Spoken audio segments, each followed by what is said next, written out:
Ilang linggo nang nakaratay sa ospital ang veteranong komedyanteng si Palito. Wala na nga sigla ng dating komedyante na larawan ng matinding kahirapan at pagdurusa. Hindi ako lalaki sa tingin, lalaki ako magsalita. Kinagiliwan ang patpat niyang anyo noong dekada 70, kaya tumatak ang tawag na Palito sa kanya at ang role bilang buhay na bangkay. Patok din siyang sidekick ng mga sikat na artista noon gaya ni Chiquito sa Mang Kepweng. At nakasama niya mga haligi ng sine Pilipino gaya ni Fernando Poe Jr. at comedy king na si Dolphy. Pero sa kabila ng kasikatan noon, naghihirap ngayon si Palito o si Reynaldo Hipolito sa tunay na buhay. 76 na taong gulang pero kayod kalabaw pa rin para kumita. Isang kahig, isang tukalang din kasi ang 4 na anak ng komedyante. Kaya't gabi-gabi puyat si Palito sa pagtatrabaho bilang drummer sa isang kasino sa Santa Cruz, Manila. Pero natigil ito nang siya'y maospital ng isang buwan dahil sa iniindang sakit sa baga. Mula sa Imus General Hospital, inilipat kagabi sa PGH si Palito. Pero ang masaklap, wala silang sapat na pera para sa ilang test at sa CT scan. Kaya't di matukoy ang sakit ni Palito. Kasi po si Daddy nag-i-smoke po siya. Nung tinigil po niya, parang doon po siya nang hina po. Pero matapos maibalita ang kondisyon ng komedyante, mabilis na bumuhos ang tulong mula sa mga kasamahan niya sa showbiz. 15 taon na ang nakakaraan nang huli po nating masilayan ang veteranong komedyanteng si Palito. Pero hanggang ngayon, marami pa rin ang hindi ganap na nakakilala sa kanyang pagkatao. At sa vlog na ito, masusubukan po nating kilalanin kung sino ba talaga ang tunay na Palito. Pero bago yan, subscribe muna kayo sa aking channel at sa Christine Babaws channel.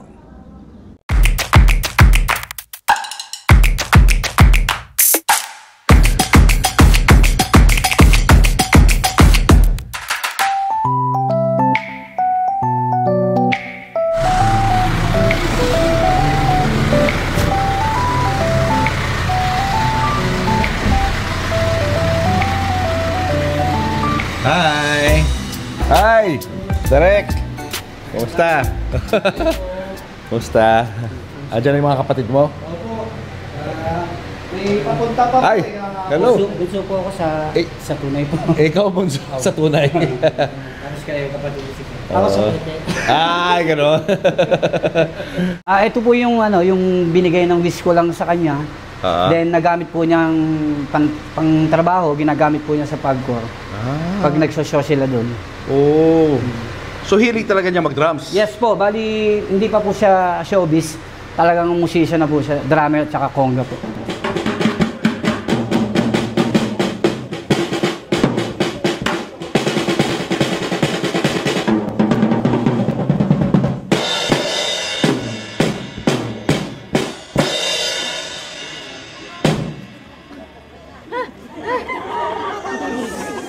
Ito po yung last na ginamit ni Daddy.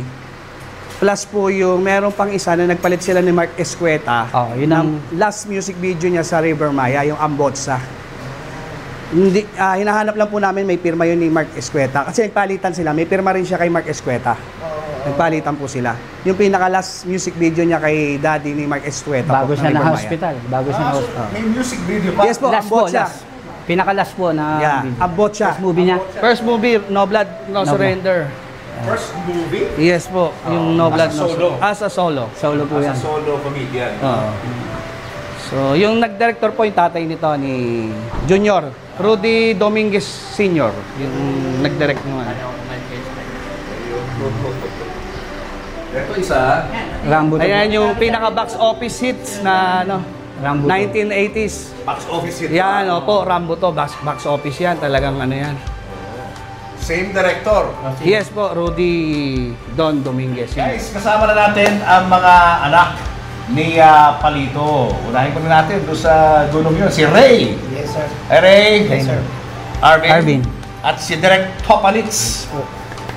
Okay, thank you. Thank you at dumalo kayo rito sa ating interview. It's a pleasure po, Kuya Julius. Para higit na makilala ng mga viewers natin, si Palito, isa sa mga icon ng movie industry. Kailan ba pumanaw ang tatay niyo? April po, 2010. April 2010. Anong kinamatay ni Palito? Bali, ano po siya, nagkaroon siya ng cancer po sa lungs, gawa po ng pag-smoke. Ano yung bata pa lang siya, yoyosi na. Opo, talagang chain smoker. Oo. Tsaka, ano po pala, no, totoo po pala, sabi ng doktor na pag tinigil mo, bigla-bigla yung smoke, doon lalabas yung mga sakit. Yun yung nangyari. So abrupt, pinutol niya bigla Abrupt, yung pag-smoke pinutol niya. niya. Binigla po niya. Ang nangyari, lumabas yung cancer. Parang ayun. bigla siyang nilagnat ng mataas, tapos nahihirapan ng huminga, parang hindi na kagaya ng normal na hinga na nagyoyosi pa siya, okay pa. Nung naramdaman po niya na ganun, yun, nagsabi na siya na dali na siya sa ospital. So he died of stage 4 lang. Opo, Yes stage po. 4 na. Yun agad yung diagnose, stage 4 agad. Actually, wala pong sinabing talagang sinabi ng doktor, dinirect na kami, dying na ang father niya.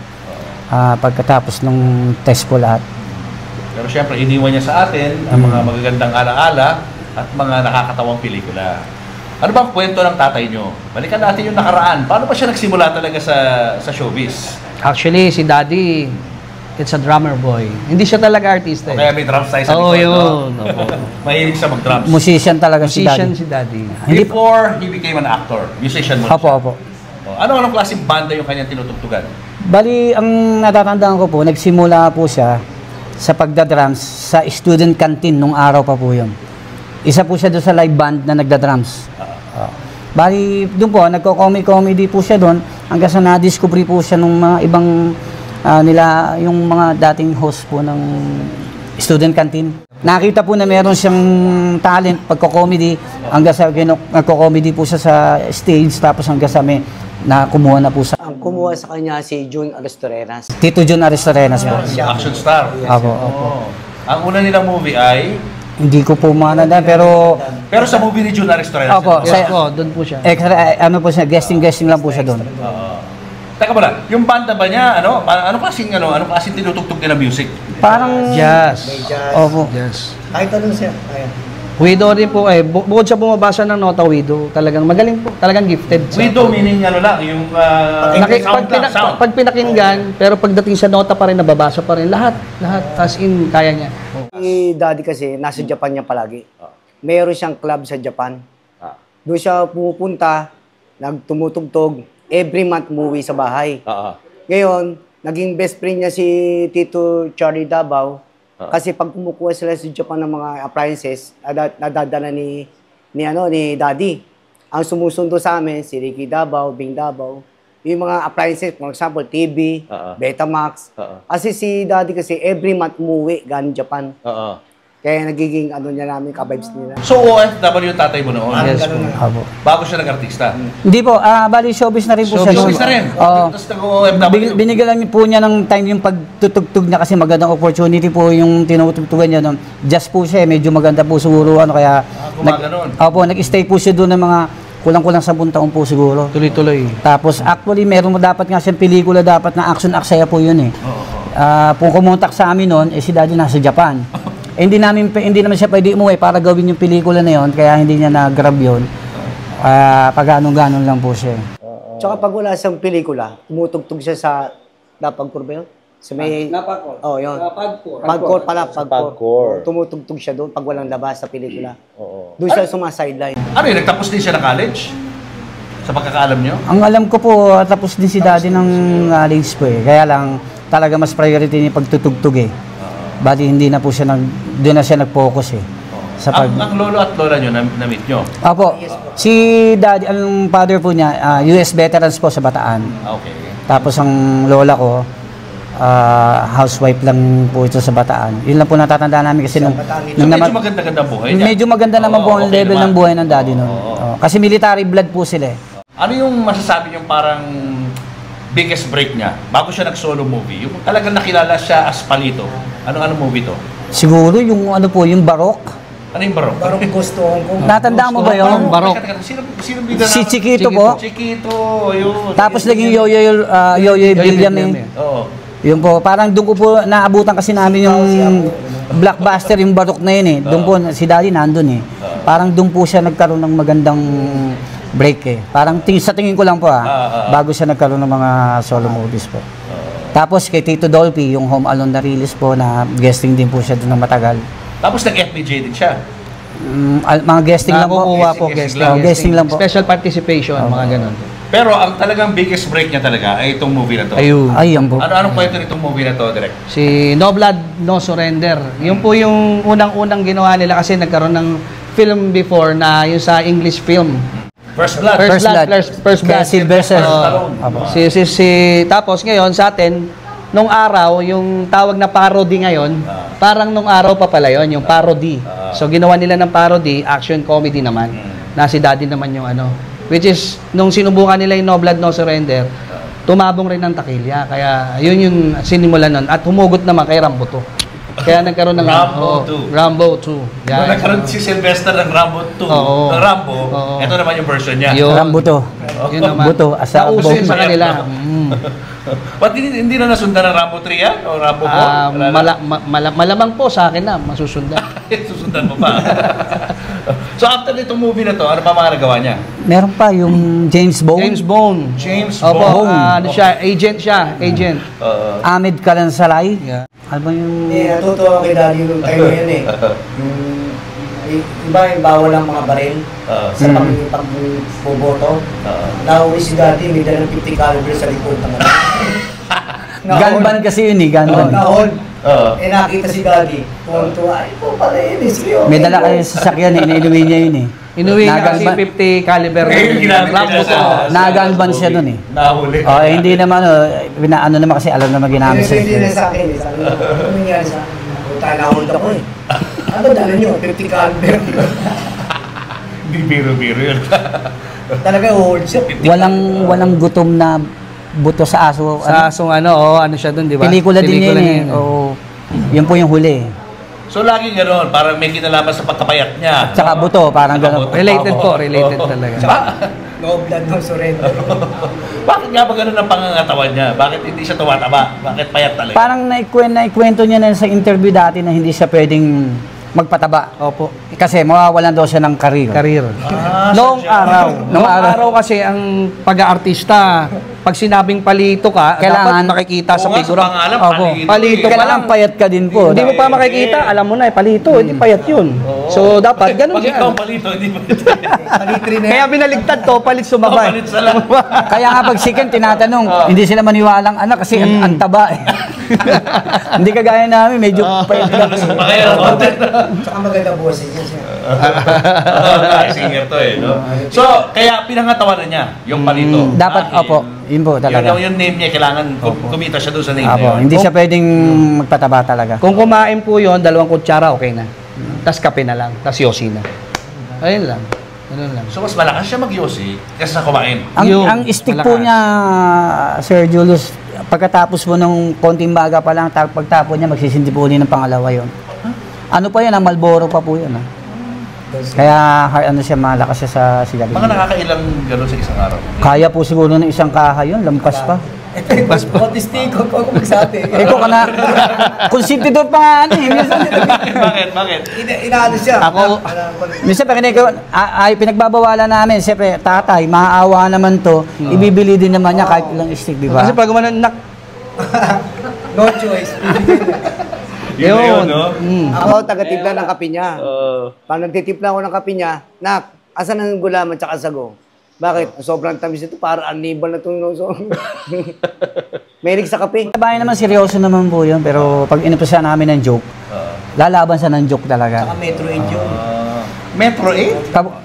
Nagwalis po yun sa may tapat ng bahay namin hanggang kabilang dulo nagwawalis yun. Hanggang bubong. Kaya tuwan-tuwa yung mga kapitbahay namin kasi nasipag ni Daddy magwalis eh. Apartment 8 kami. Dulo kami. Apartment 1, 2, 3, hanggang 8. Pinawalisan niyo lang. minsan, nasan si Daddy? Sa bubong. Naglilinis. Tutusok-tusok ng dahon yun. Yun po, hindi ayaw niya nang nakapirmis po. Talagang gusto niya gumagalaw. Siya ang gumagalaw. Saka ayaw niya marumay sa paligid. Ayaw po, ayaw. Ayaw. Kahit sa loob ng bahay po, ayaw niya. Malinis po sa bahay si Daddy. Kahit nung kasi kata niya, ganyan siya. Opo. Naglilinis talaga sa bakuran. Walang pakialam yun. Saka nagko-commute daw, di ba?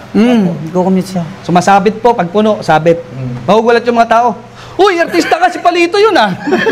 Akala nila Sabi niya, ituloy mo na pare, ituloy mo na. Tsaka kilala na po siya ng bus eh, pag suki na po siya eh. kilala na rin po So siya. hindi nagmamaneho ng kotse? Dati po, nung may kotse siya, nagdadrive siya. Kaya salbahe mag-drive si daddy, medyo mainitin ang Arugal ulo. talagang ano. Tsaka nagdadrive po yun, walang lisensya po yun. Kwento mo yung co-driver niya eh. Minsan, nahuli kami. Ako po driver eh. Nung nahuli kami, nakita ng mga pulis, ang dami-dami na yung mahuhuli, si Idol pa. Si Topalits pa, nagmurag pa nga yung pulis. Siya. Abi, pasensya na kasi may hinahabol po kaming ganito. Nakakalusot kami, kaya malakas ang loob niya, hindi raw siya nahuhuli, hindi siya naglilisensya. Face value. Oo. Hindi siya inuhuli ng mga pulis eh. Nagagamit niya yung mukha niya. Lahat daw po kaibigan niya yan. Siya co-driver eh. Tsaka mabilis, ano siya, salbahe mag-drive. Hindi siya, overtake. Kaya minsan, ako na nagda-drive sa kanya. Pagka yung Ano tawag sa inyo ni Richard Gomez? palitre. Pati na Shasha Padilla. Hindi, nung yun sa shooting yun Tawag sa dati. akin, palitre. Kasi Bakit bakit? palitre? Palitre. Si daddy kasi. Pag nagko-commute siya, syempre, nakikilala siya ng mga tao. Opo. Oo. Nagugulat. Hindi naman siya nahiya eh, di ba? Kasi yun po buhay niya eh. Yung lifestyle. Nag-photograph din siya minsan sa mga Oh, tao. marami naman po. Minsan nga, ang sabi niya, diretso mo na kasi mauubos ang oras, kaka-autograph. Diretso mo na pare. Hindi naman siya suplado, kahit Very down to earth siya. Opo. Masa. Masa. Sa tricycle, Yun lang- sa bus, makikita mo yan. Sa jeep, nakasabit, pag puno. Yun lang maganda sa kanya, kahit ganun siya, kahit nagmumura minsan ng pabiro, mabait po siya sa mga tao, hindi naman siya suplado.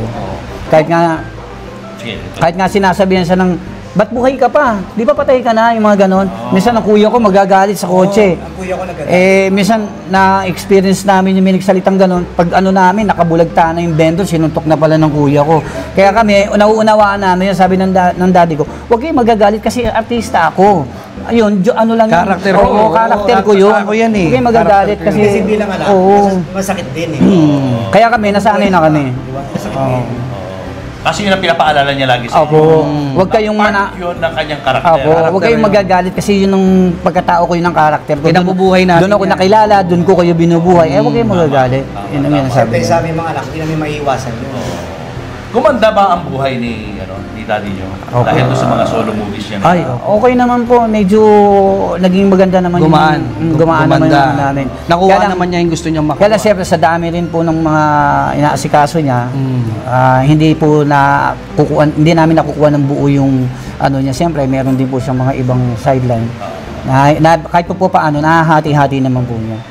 Bakit gano'n ang buhok niya? Bakit nakatakip yung tenga niya? Anong kwento no? Helmet.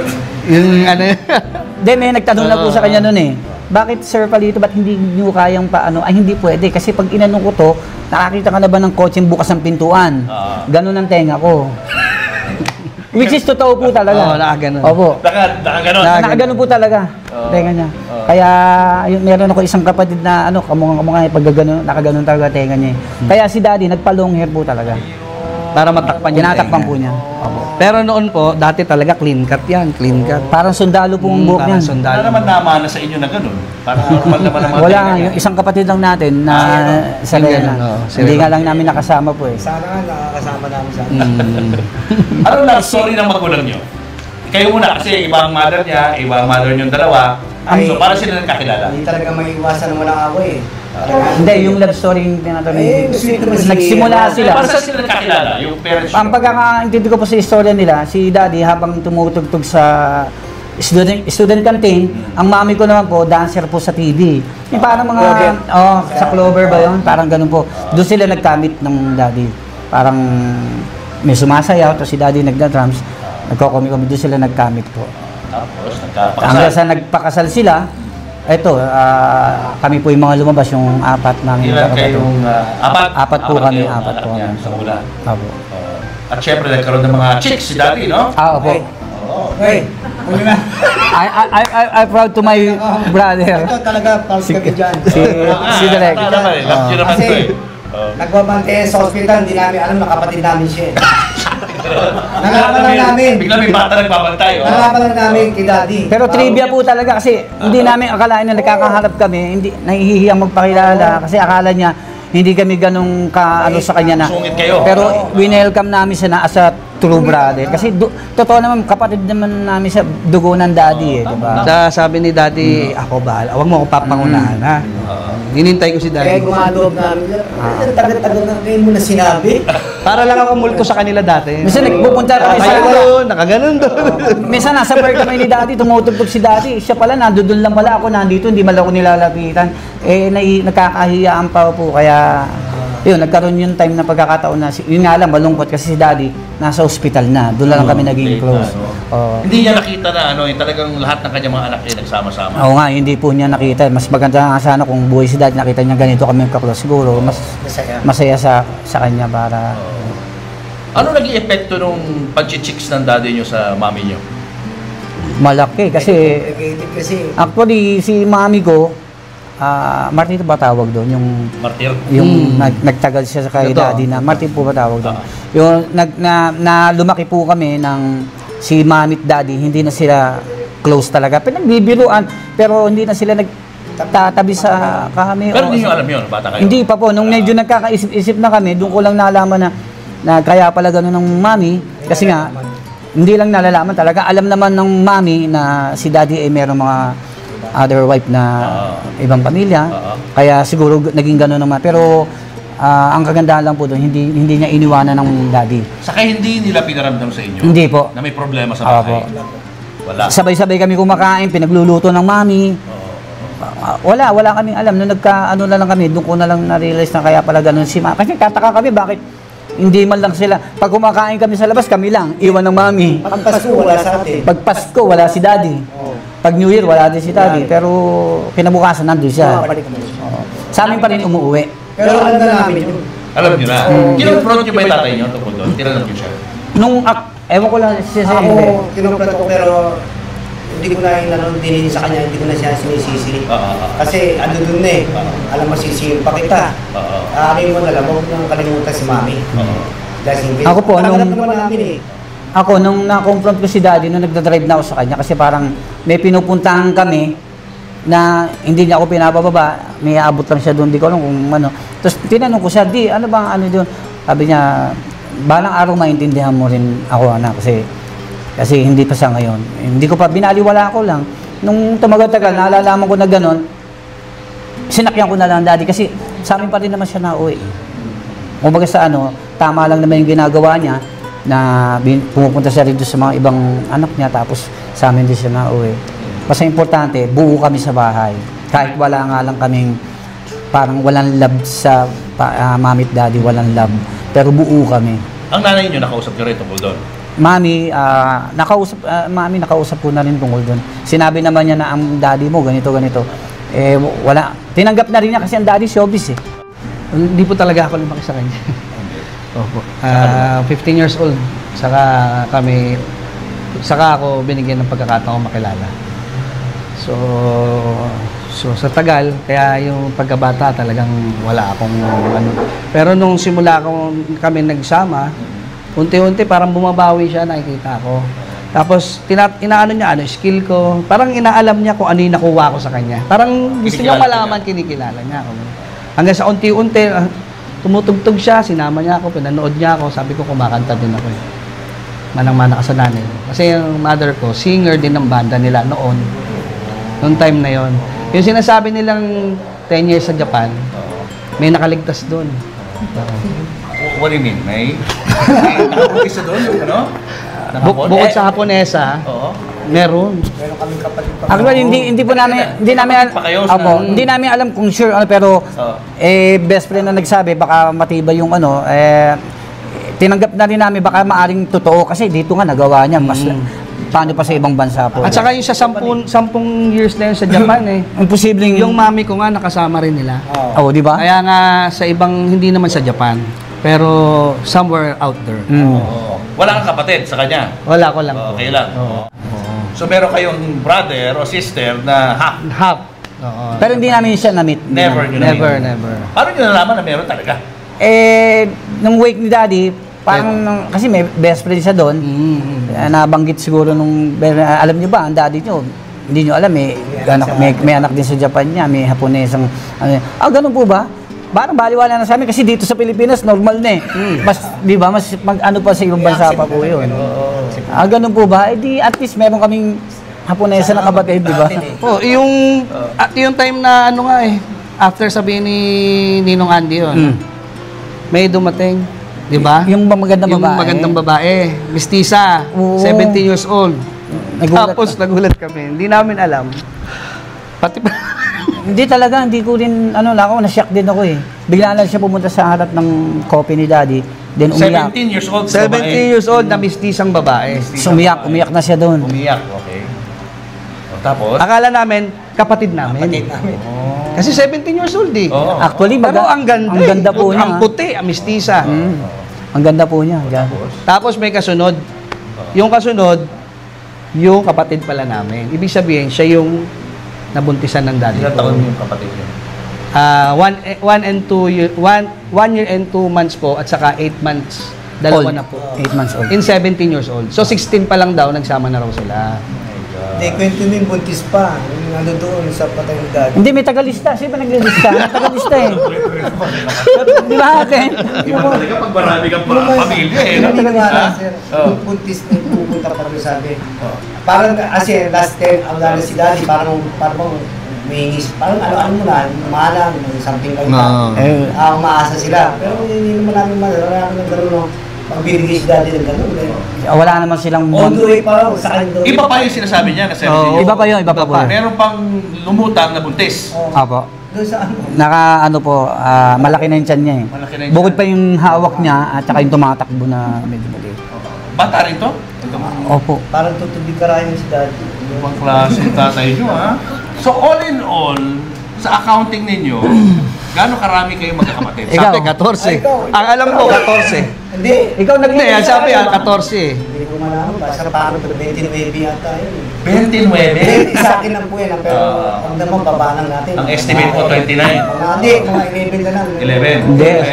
Parang ang ano talaga, actual count is 14 to 15. 14 daw, 14. 14 to 15 more or less. Kasi sa Santa Cruz, pag tumutugtog siya, may tumalapit na babae doon na ano eh. Sa may Flamingo ba yun? Sa Flamingo. Oo, di ba? May babae din pumupunta nun. Sabi ko, may dalang bata. Humingi ng pera sa Pero mabait pa rin ng mami kasi nung nagpupunta sila doon, pinagbibigyan naman ng mami na masilip nila kasi tatay rin naman nila yun. Napakabait po ng Oo, mami. kaya- Tinanggap nga po ako, bumbu eh. Ito nga si Ken, di ba? Iyakap pa ako, inaligan pa ako. Eh, sabi niya, Love na love ng kayong mami alam ko to. doon. Pakabait Hanggang ng sa mami. nawala si mami, kita mo naman, di ba? Talaga, sobra. Pag-usapan natin yung sakit niya. Paano nagsimula itong sakit niya? Si Daddy. Si daddy mo. At doon po ang yung ano ng doktor, yung po talagang salang siya. Kasi nung in-x-ray po talaga, totally blurred. Wala na po talagang makita. Labo na. Hindi naman siya humingi nun eh. Ano lang talaga, yung nilalabas po niya di, ay may kwento ko ba yun? Parang may bag siya dito na ilalabas dun sa ospital, yung nicotine. Oo, bukod pa yun sa gagawin niya. Hindi, yung nasa ospital na siya, yung isang supot doon na black na nilalabas niya nicotine. Nilalabas na po niya. Punong-puno na po ng nicotine yung lungs po niya. Apo. Pero hindi siya nagpapacheck up. Takot po magpa-check up yun eh. Ayaw. Kaya nga umabot po ng Mag-aaway stage kayo, 4 eh. mag-aaway kayo. Ilang beses na niyaya ni Ken. Ilang beses ko na pong mag-aaway Minsan kayo. nagsosyo sila, nagkukulaps po yun. Bumabaksak po sa stage yun. Opo, nakakasama ko kasi si daddy sa stage show, mga piyesta, gano'n. Talagang nag-ano siya, nagko-collapse na sabi ko, papacheck up tayo, gano'n. Minsan nga, tinatakas ko na, kunwari may show, kausapin natin yung producer, gano'n. Tapos pag papunta yung ospital, tigilan mo na ako ha. Ano na yun? Mag-aaway May sila. lakad, kausap ko si governor, bilisan mo na. Magagalit siya sa kanya. Ayaw niya sa ospital. Ayaw po niya, yan ang pinaka-ayaw niya. Kaya for the last time po, doon ko lang narinig talaga mismo sa bibig niya. Paalis siya nun eh, bagong ligo siya. Pero namumutla siya eh, susuklay siya eh. Sabi niya, anak, pwede bang dalhin niyo na ako sa ospital? Pero bakit di? First time Parang na yan. hindi ko na kaya. First time pa yun. Nag-request na Siya na po nagsabi talaga. Kaya ako naman, na ano ko, parang nagulat din ako. Sigurado ka di? Sabi ko, sige, sabi ko, umupo kayo dyan. Nakita ko, maputla na siya. Then, umuha na kami ng sasakyan. At dinala na namin siya sa ospital. Yun, pagdating doon, ang hawak niya laging dibdib eh. Talagang hirap na siya humingi. Nakita niyo doon sa video, di ba? Yung hospital, hirap na siya humingi. Kaya lang it's too late. Kung uminom man na siya ng breast milk o ano, hindi na rin makakasurvive sa kanya yun. Yung sabaw ng buko. Hindi na. Yun, doon po. Ano yung reason bakit pinatigil niyo siya na mag-yosi? Hindi naman po, sariling desisyon niya na yun. Sarili yun? Opo. Pero alam naman niya, lahat kaming magkakapatid, laging bukang bibig namin na, di, wag ka na mag-yosi. Hanggat Stop mo na maaari. yan. Stop mo na yan. Oo, Siguro, unti-unti. naisip niya, bigla naman niya in-stop. Kasama mo pa yata nung last Kasama yun po, magkasama kami, nag-ano kami, In-stop niya na talaga. huling ano namin, tugtog namin sa Ronquillo, sa Casino Pagcor, sa Ronquillo. Yung quintet nila, dahil nagbo-vocalista rin po ako sa kanila pagka ano. So, huling tugtog namin, ayun na, tinigil niya yung Yosi, nakita ko, puro kape lang ng kape. Tapos, kakain siya, halos isang ano lang, hindi niya pa maubos. Ang sabi niya, sige na, okay na. Tapos kape ulit. Tumutugtog siya, nanginginig na. Ano na siya, nanginginig, nagchichill na. Sabi ko, Dad, ano na muna, tigil na muna kaya natin. Kung break time muna tayo. Hindi, tuloy, tapusin natin. Tinapos niya yung show. Pagtapos ng show, nangingi ulit ng kape. Kaya sabi ko, Dad, baka mag-yosi ka nga muna ulit. Mag-yosi ka muna ulit. Sige, para papayagan na ka na namin ulit. Nung niyosi niya na yung niya, parang ayaw na. Parang ayaw nang tanggapin. Sabi niya, hindi, nasusuka ako, iba na lasa Hindi ko na ayaw ko na Kape na lang, bigyan mo ako kape. Kape ulit. Ayun, tapos yun na yung nangyari, yung sumunod na. Yun na yun. Hindi ko na nakita, dahil hindi na nagparamdam sa akin, hindi na nagre-reply. Nasa ospital na siya. Nasa ospital, nabalitaan ko na po. Nasa ospital. Imus po yun, sa Imus Hospital Family Care. May lakad pa po kami noon, may show pa kami dapat. May kausap kaming governor sa Bukod pa yung last na yun yung pinaka last movie, last video yung sa yung River may Maya. ambot siya. Oh. 1 week po, doon siya na ospital. River Maya. River Maya. After 1 week nung, Before siya na hospital. pagdating niya sa bahay, nilalagnat na pala siya nun. Actually, kinuwento pa ng taga River Maya, pinahatid pa pala siya sa van. Kasi nga, nag-collapse din at mataas daw ang lagnat. Yung palang time na yun yung masama na pala pakiramdam niya. Tinapos pa niya yung video. Kinabukasan nga tayo. Basta kauwi lang niya, katatapos na niya mag-shoot sa Ambotsa. Yun po yun yung pinaka, yun ang pinaka-last professional niya. talagang tinatapos niya. Hindi niya... Tinapos niya kahit may lagnat siya. So kahit hindi na siya active sa TV at sa mga pelikula, Ongoing po yung stage show. Ongoing ang mga Lagi po siyang umaalis. Birang-bira po siya mag-stay ng bahay. Pag station sa bahay kinabukasan, ligo niya, alis ulit, dala ulit, may show ulit. Alam ko, minsan kasama pa sigit, nagsusunod sila. Bakit doon sa report na napanood dati kanina, sinabi ron na naghihirap siya at kailangan niya ng tulong financially? Hindi, actually, yung time na yun talaga, zero kami. Ako lang po yung may regular na trabaho, may trabaho din siya na, na maliit lang naman ang sinasahod namin. Kumbaga sa talagang kulang kami sa Bumagsak financial. po, kasi nabaha po yung bahay. Di ba, nabaha na yung bahay sa San Pedro. Oo, So, yung time na yun. bumagsak po yun. Yung Talagang time na yun, zero kami. kailangan talaga. Tapos yung time na yun, hindi naman namin na-expect na, siyempre, artista si Daddy. Marami naman pala siyang kaibigan na gusto na tumulong para sa amin. Doon po yun, kaya medyo namin si Daddy, natulungan kami. Unang-unang nakapagbigay ng tulong dito sa amin, number 1 po si Senator Bong Revilla. Kasi sa Imus po kami naka-combine si Daddy at may kapitbahay kami kakilala ni Bong na tulungan kami. Nakalapit po kay Tito Sen. Ayun, nabigyan po kami ng tulong ni Tito Sen. Wala kaming binayaran sa hospital. Siya rin po ang nagpa-transfer sa PGH. Zero po talaga, pati ambulance, sinagot po ni Tito. Kaya malaki utang na loob din namin kay Tito. Kay Ma'am Lani rin. Ma'am Lani Mercado. Kay Tito Eric, kay Kuya Eric. Torrente. Director po ni Bong Revilla. Bali, siya po yung talaga number na tumulong sa amin. Kaya nailipat namin si Daddy sa PGH. Malaking tulong po na ibigay nila ni Tito Senator Bong Revilla po. Ano yung mga, how would you describe yung mga last moments niya sa ospital? Nakapag-joke pa yun na nagmura pa siya na wag kayong maingay. Sabi, naiingayan ako sa inyo. Kasi minsan nagtatalo-talo kami. Siyempre, gastos, sigawan. Nagbibiro, nakakukuha pa niya magbiro. Pero, yun yung time na ginabukasan, na siya, na comatose na siya. Yun ang huling, nakapag-joke pa siya nung huli. Kaya hindi rin makakita. Tapos actually, bago pala siya, kapag I love you pa siya kay mami, narinig niya. For the first time, nag-I love you siya sa mami ko. Kaya sabi niya, I love you sa mami. Ako nakatingin Anong reaction ng mama mo? Niyakap siya. Niyakap naman siya ng mami. At sabi niya, Sabi, magpahinga ka na. Humingi ba ng tawad sa mga kasalanan niya? Malamang gano'n lang kasi, sabi, Ay dati. Yun. Patawa. Automatic na yun.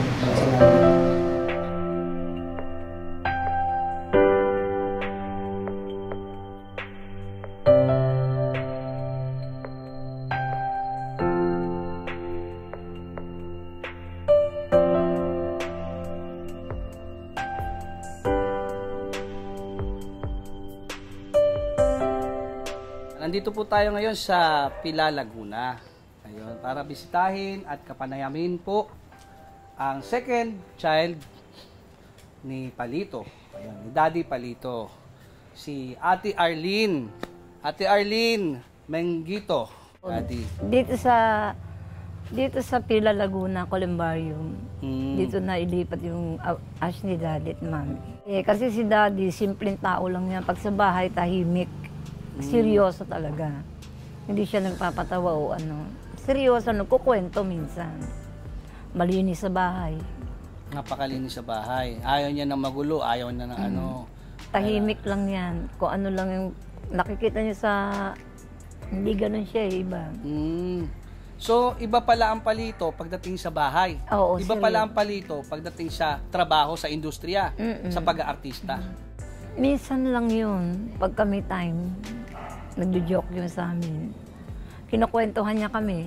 Yun, inaano naman namin, tinatanggap naman na, natatawa kami. O kasi, siyempre, kilala niyo siya, napapanood niyo rin siya o pinapanood niyo siya talaga. Oo, pinapanood. Di ba ibig sabihin, natatawa na kayo agad doon sa ano, pero pagdating pala sa bahay, iba pala, no? Seryoso, tahimik. Si Kuya, di ba nakakuha ng mga katangian ni Daddy, ni Palito? Hindi din. Tahimik din yun. May araw na, para seryoso minsan, ganun. Pero mahilig Kuya, pero kuya. Hindi naman. hindi niya Ang nakuha. palabiro, si Junjun at si Abin. Si Daddy, ano masasabi mo kay Daddy? Masasabi ko, syempre mabuti rin naman siya ng ama. Saka isa pa, masaya na sila. Magkasama sila. Kasama na sila. Ko alam naman nila mahal na mahal ko sila kasi ako lang ang sa unang babae talaga. The first Makaama girl. kasi ako. Tama. Makaama ako. Hindi ako natutulog na hindi kasama daddy. Noon, maliit pa ako. Ngayon, sabi niya gusto ko niya makita yung apo niya.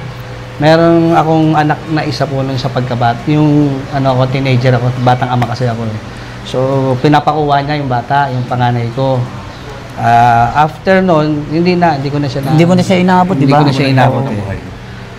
Pero nakapag-usap ba kayo? Opo, ang pinaka-request niya talaga sa akin, huwag ko raw pababayaan yung family na pinakilala ko sa kanya, sila kuya, hanggang maaari, kung sa suporta ka. Tapos lalo na yung mga maliliit mo, yun po, yung kay Ligaya, na hanggang ngayon, hinahanap ko pa, yung dalawang bata. Ligaya ang name naman. Ligaya yung mami niya, name. So yung dalawang bata na yun, ibinilin po sa akin. Kasi ako tigabigay ng sustento nun eh. Ako nagbibigay. Until when hanggang ano po, yung nawala siya, hanggang bago ako mag-abroad. Tapos pagbalik ko kasi na-relocate sila sa Lope de Vega eh. Doon yung tirahan nila eh, Lope de Vega. Hanggang pagbalik ko, wala na daw, matagal nang wala doon. Hinanap ko rin, sabi nasa Cavite. Sabi ko saan ko ba hanapin, hindi ko na alam talaga. Chinek mo sa Facebook, walang lumalabas na. Yun lang po, Ligaya lang kasi ang alam ko talaga. So yun lang ano ko. Baka nanonood sa atin ngayon, no? Si Ligaya o mga kamag-anak ni Ligaya. Opo. Hinahanap mo sila. Hinahanap ko po. Sabihin sa kanila? Oo. Matagal ko na kayo hinahanap simula nung nahinto ako kasi nag-abroad ako kasi kailangan ko rin syempre kabuhay yung aking pamilya. So nagsikap din ako, nag-abroad ako. So matagal ko nang hinahanap. Ligaya, yung alam mo naman, kilala mo naman ako. Si Topalits nga, kung tawagin nila. Andito na ako ulit. At alam ko, malalaki na yung dalawang bata. Sana kung napapanood mo to, kontakin mo ako. May FB ako, okay. Sir Julius Babaw, unplugged. Pwede kang mag-message sa kanila. Kontakin mo ako, yung dalawang bata, kasi alam ko, cargo ko yan, ibinilin sa akin ni Daddy. Willing na willing ako. Willing akong tulungan, lalo na kung kailangan nyo. Mag-message ka na lang Ligaya o doon sa mga bata, kung sakaling nanonood kayo ngayon, mag-send lang kayo ng message sa akin o sa kanila para... Si Ligaya na Lope de Vega. Lope de Vega dati, yung dating Lope de Vega. Actually, hindi lang naman yan ang kapatid natin. Napakarami natin kapatid. Oo, yung may gagawin akong charity. Gagawin mo? Basta kayo ang ano doon.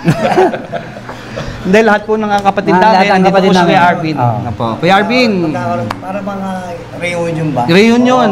Sana ngayong taon, Baya Sir Julius Babaw, maraming natutulungan. Baka sakali po na pwede kayong mag-message. Open naman po. Tsaka kung si Daddy man may pagkukulang sa inyo, sana huwag kayo magtampo sa kanya. Actually, hindi naman kayo mabubuko, kundi dahil kay Daddy. Mahal din kayo ng Daddy, kaya nga lang naiwanan tayo ni Daddy. Kaya huwag tayong mag-away-away kung sakasakaling magkaroon. Kaya hindi na nga rin ang Daddy naging mayaman kasi Kung naging mayaman si gusto Daddy. niya party-party. Oo. Gusto niya lahat pantay-pantay. Oo. Opo, lahat. Kaso nasa level lang tayo ng medium eh. Kaya lahat naman tayo may mga pangangailangan eh. Pero sana mapatawad yun si Daddy kung ano yung pagkukulang ni Daddy sa inyo. Tsaka for sure, malalaki na sila. Gusto na lang natin siguro, magkita-kita naman talaga tayo. Oo, magkakilala tayo. Ilan na ba ang nami-meet nyo so far? Bali, isa, si Renan, si Regina, siguro meron ng 7 yata, pati si Kuya Nante. Nante, Kasi natin nakita mo. Si Kuya Nante, si Renan, si Rina, Reggie, tsaka yung isa pa. Hindi ko alam kung ang pangalan ng isa eh, pero kung sino may mga kapatid ko dyan. Mag-message lang kayo, ha? Baka umabot pa na may 20 yan, ha? Ang dami po. Baka maraming magsabi. Kapatid nyo rin kami. Ay, hindi. Kailangan ipa-check natin. Hindi ako talaga may mag-entry, may birth certificate pa, mga gano'n, may picture ka pa. Huwag na tayo magpa-DNA test, mahal ang pa-DNA test. Ebidensya na lang. Pero sa mukha pa lang, pag nakita namin sa yan. ilong pa lang, eh. Parang mailong sila. Pagkakawin yung ilong. Yun lang naman po, mga kapatid ko, ha, sana. Huwag kayo magtampo kay Daddy, yun lang. Ano sa tingin nyo ang appeal ng tatay ninyo? Bakit gano'ng karami? Siguro yung pagiging Sense of humor. ng Daddy. Kasi actually may na-interview isa doon eh. Ang sabi niya sa akin, ang Daddy mo kasi ang galing ang galing niyang maboka. Nakakakiliti daw, Oo. hindi lang. Kaya sabi ko, ano ba na gusto mo kay Daddy? Lolo na Daddy ko, ba't ang Daddy mo kasi magaling mambola eh. Hanggang nabola niya ako eh, parang gano'n. Tapos mag-joke, sense of humor po, yan. Marami naman nagsasabi. Kasi si Daddy, pag kumikita, mapera. Nagbibigay. Kaya Pag walang kita. galante. Kahit wala Di na. ba nagpapakain yun sa ano? Oo, nagpapakain sa mga streets. Sa may Santa Pag may pera naman si Daddy, hindi naman po, ano naman po siya, galante. Sobra-sobra Santa Cruz, pera. Maynila. Oo, sa mga Nagpapakain. streets. Nagpapakain. Nagpapakain. Kaya nakikilala. Opo, ganun siya. Hindi naman siya. Dati nga, pag umuwi siya, may time siya sa amin dati na ilalabas na kami nung maliliit pa kami. Every Sunday po yun. Kakain kami sa Aristocrat, kain kami sa Harrison Plaza. Naiiwan nga lang ang mami ko. Kami lang lumalakad. Kaya Yung mga hindi mo paghihinalaan eh, no? Yung mga ganong tao na Kaya nga po kasi- maraming chicks, ano? may ano siya, may time management sa amin, nailalabas kami magkakapatid. Second nga lang, hindi niya inabot yung childhood kay Daddy kasi malaki na yung ibang kapatid namin, nakikita namin, may mga pictures sila na maliliit pa sila. Hindi sabi, may time din si Daddy sa kanila. Diba? Nabibigyan naman niya ng time. Ang most unforgettable kwento nyo kay Daddy nyo? Ikaw muna. Ray. Hindi mo talaga makalimutan kwento? Nagsalita siya ng bago sa mga na ang pagtitis kailangan kasama mo sa buhay mo. Hindi mo pwedeng walayin yan. Pag wala ka, tiis na. Kasi dati din ng panahon, ka rin, aangat ka rin. Kaya yun ang hindi ko makalimutan, tiis lang. Yun lang, wala nung in-interview ko na yung pang sinasabi niya. Tiis lang. Pag meron ka, walang problema, bigay ka. Kasi meron ka eh. Pag wala, tiis lang. Huwag kayong abante kung wala ka naman. Tiis lang. Na hanggang ngayon sinusunod mo Yes, yung payo. yes sir. May konting tiis lang talaga. Pag wala, tiis lang. Ito naman. Ako yung ko sa kanya, yung ginaya ko, naging parang sa kanya, parang gusto kong gawin yung pagiging masipag niya sa trabaho. Yung kahit may sakit, trabaho pa rin. Ang ginagawa ko, kahit may lagtatang nagtatrabaho ko, yun yung ginaya ko sa Daddy ko. Naging idol ko siya sa pagiging masipag sa trabaho. Kahit alam kong masama pakiramdam niya, go. Basta importante ang pamilya, mabigyan mo ng suporta. Hanggat kaya ng katawan mo, magtrabaho ka. Yun ang hindi ko makakalimutan sa kanya. Kaya si Daddy kahit ganun, kahit mayroon siya mga ganyang bad side, idol ko pa rin siya sa pagiging masipag na tatay. Yun lang. Ayun, kaya hindi yumaman ng Daddy kasi lahat, gusto niya, lahat magkaroon. Lahat iniikot niya yan. Fairview, Cavite, Laguna, Sipag siya. lahat. Pantay-pantay. Walang lamangan. Siya ang bahala magbigay. Kaya kapag kainan mo siya, laging walang pera. Maghihintay ulit ng another ano yan. Maghihintay ng another labas. Tatanong ulit sa mga kaibigan niya, Governor, Mayor, baka may labas po. Ganun. Kasi, ano niya na lahat, pantay-pantay. Iniikot niya. Sabi ko nga, buong Pilipinas, Dad, iniikot mo na eh. Minsan nga, ako pa, nauutusan. Sabi ko. Tapos yun, yung isa pa, pilit niya akong, ikaw ang susunod sa akin, mag-artista ka, mag-ano ka. Inilakad niya ako kay Tito Herman, inaano niya ako kay Tito Herman, sinusuhulan ako, 2,000, kumanta ka sa akin, Master Showman. Kumakanta ako dati, Master Showman, para lang sinusuhulan ako Tito Herman. Kaso sabi ko, Dad, hindi ko talaga gusto yung pasensya ka na, pero ang gusto ko yung camera.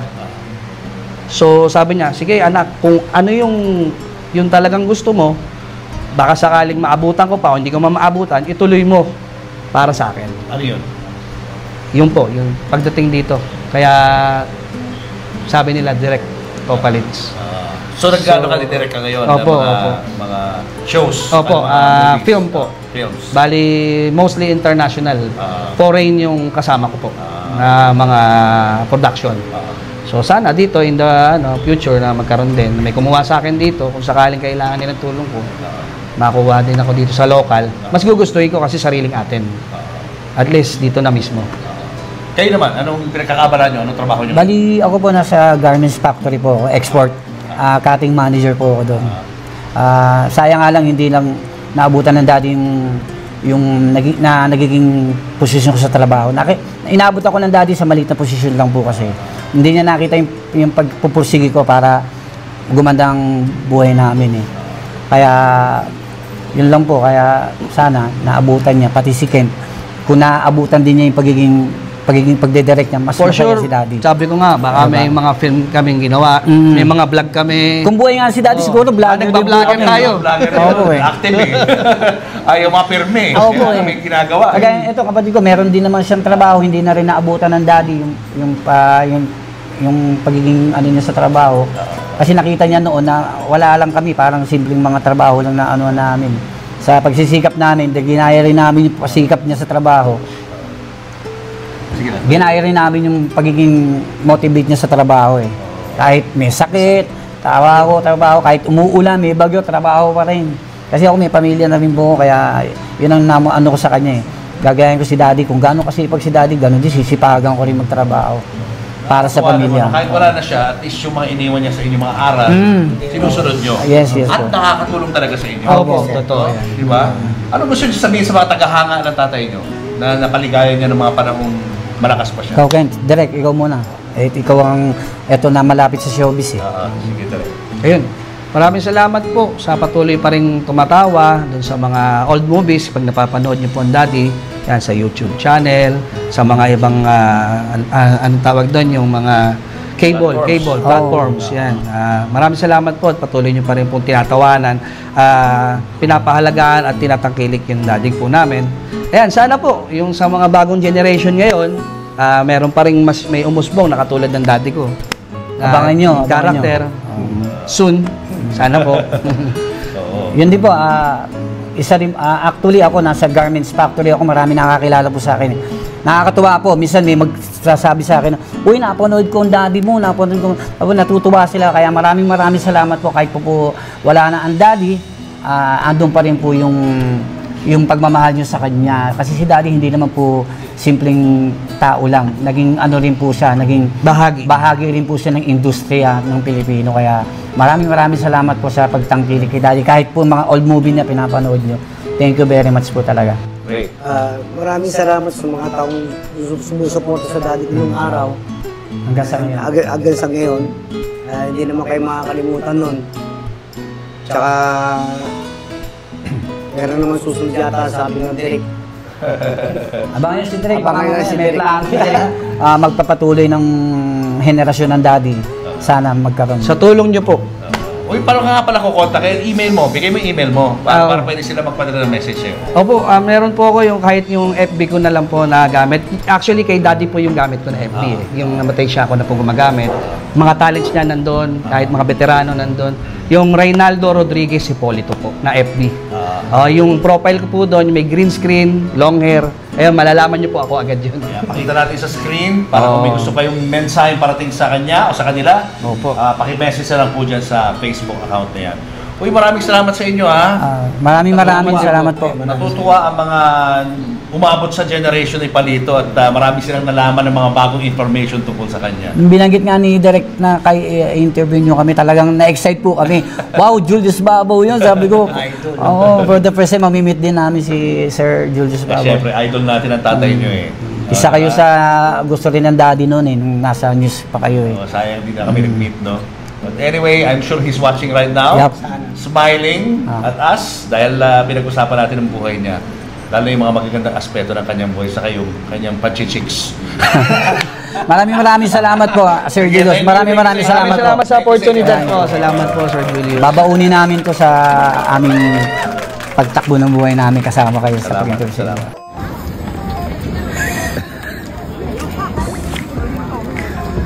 Yan, babukap. Ako, babe. Oh no, yun ikaw. Ay, inalungkot ka na yan. Ay, kinuha yung friend natin. Uy, kinuha.